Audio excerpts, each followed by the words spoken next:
नमस्कार दोस्तों, आप सभी का एक बार फिर से स्वागत है धार्मिक कथाएं चैनल में। आज हम पढ़ेंगे जब नर्मदा ने चाहा गंगा से श्रेष्ठ बनना। इसके पीछे की पौराणिक कथा। हमारे देश में लगभग सभी नदियां पवित्र एवं पूजनीय मानी जाती हैं। उनमें से जो नदियां सीधे समुद्र में जाकर मिलती हैं वे और नदियों से श्रेष्ठ हैं एवं उनमें से 4 नदियां सर्वश्रेष्ठ मानी गई हैं: गंगा, यमुना, सरस्वती एवं नर्मदा। गंगा नदी ऋग्वेद स्वरूप, यमुना यजुर्वेद स्वरूप, नर्मदा सामवेद स्वरूप एवं सरस्वती अथर्ववेद स्वरूप है। नर्मदा जी ने अपनी योग्यता से प्रथम श्रेणी में तो स्थान प्राप्त कर लिया, किंतु वे चाहती थी कि प्रथम श्रेणी में भी मुझे सर्वप्रथम स्थान मिले, और यह संभव तपस्या के द्वारा ही हो सकता था, और इसे लोक पितामह ब्रह्मा ही दे सकते थे। इसके लिए नर्मदा जी ने घोर तपस्या प्रारंभ कर दी। तपस्या से ब्रह्मा जी प्रसन्न होकर प्रकट हुए एवं वरदान मांगने को कहा। तब नर्मदा जी ने विनम्रता से कहा कि मुझे गंगा के समान सर्वश्रेष्ठ पद प्रदान कर दीजिए। तब ब्रह्मा जी ने कहा, बिटिया, हम तुमसे कुछ प्रश्न पूछेंगे, पहले उसका उत्तर दो, तब हम तुम्हारी बात सुनेंगे। तब ब्रह्मा जी ने पूछा, बताओ, भगवान पुरुषोत्तम के समान कोई और पुरुष हो सकता है? नर्मदा जी ने कहा, नहीं। ब्रह्मा जी ने पूछा, क्या सती पार्वती गौरी के समान कोई और नारी हो सकती है? नर्मदा जी ने कहा, नहीं। पुनः ब्रह्मा जी ने पूछा, काशी के समान परम पावन कोई और पुरी हो सकती है? नर्मदा जी ने कहा, नहीं। तब ब्रह्मा जी ने कहा, तब बिटिया, तुम कैसे कह सकती हो कि मैं गंगा के समान सर्वश्रेष्ठ बन जाऊं?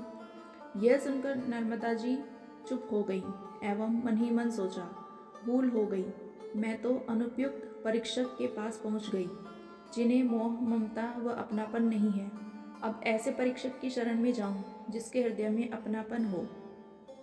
यह सोचकर वे अपने पिता शिवजी की शरण में काशी गई और घोर तपस्या की।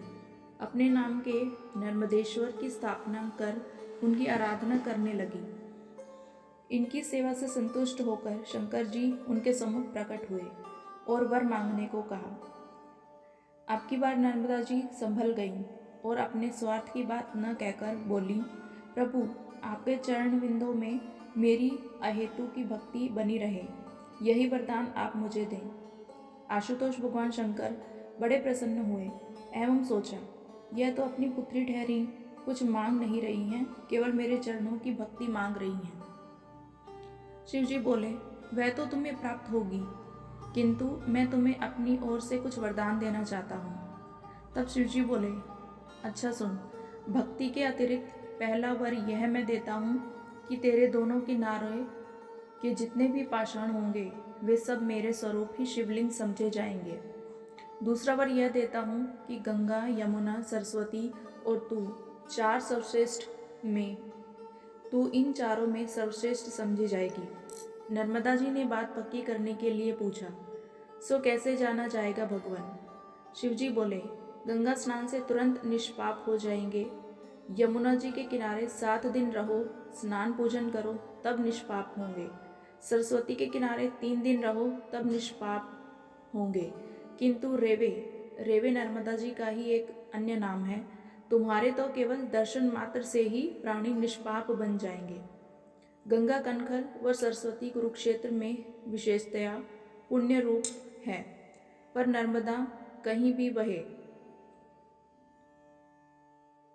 वन में, ग्राम में, सर्वत्र पुण्यमयी मानी जाएगी।